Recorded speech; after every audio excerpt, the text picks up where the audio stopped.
First tonight, Denver 7 is getting answers after a deadly head-on crash in Clear Creek County. Thank you so much for joining us for Denver 7 News at 6. I'm Jessica Porter. I'm Shannon Ogden. Glad you're with us tonight. Today we heard from the sheriff, also from the police chief of Idaho Springs for the first time since back-to-back pursuits ended with 2 people dead. Veronica Acosta pressed leaders on how they handled the situation. She joins us live in studio with their response tonight. Veronica? You know, both the Clear Creek County Sheriff's Office as well as the Idaho Springs Police Department, they were part of that 2 pursuits in the high country on Tuesday.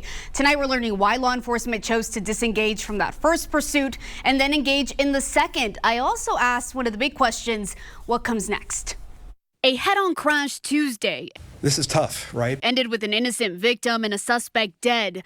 On Thursday, the Clear Creek County Sheriff and Idaho Springs Police Department chief laying out what happened and who the suspect was. This is his rap sheet. Many arrests, year in, year out. Christopher Moore was on parole and had been charged with vehicle theft and break-ins in the past. Sheriff Harris says on Tuesday, 2 pursuits took place. These pursuits were very brief. The first, less than 30 seconds and less than a mile before the suspect got on I-70 driving the wrong way. Clear Creek County Sheriff's Office and Idaho Springs PD pursuit policies lay out when to terminate a chase, saying this should be done when there are, quote, hazards to uninvolved bystanders or motorists. Think of the innocent motorists that are on a highway and not expecting somebody driving at them.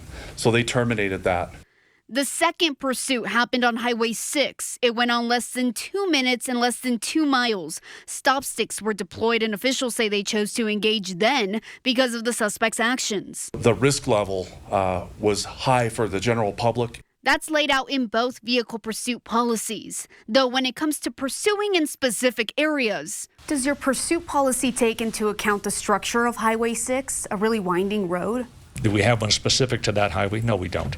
Instead, they only reference pursuing during specific weather, traffic, and road conditions. Both the sheriff and chief saying they'll look at their policies, but stand behind the actions taken. Policy at this point, we're going to review that, but it appears that it was followed as far as the imminent risk to the public. And ultimately, they blame the suspect. The suspect's driving actions were the cause of this fatal accident. And Clear Creek County Sheriff Matt Harris only has a couple weeks left on the job. I asked him about reviewing policy and what he'll do to ensure that's still happening once he's gone. He told me he's hired a new director of admin who will do that and has other new staff to support that effort as well. All right. Thank you, Veronica. We know you'll stay on top of any changes that to that policy. Veronica reporting tonight. Thank you, Veronica. Well, Denver 7's chief investigative reporter Tony Kovaleski sat down with Clear Creek County Sheriff Matt Harris just days before this crash.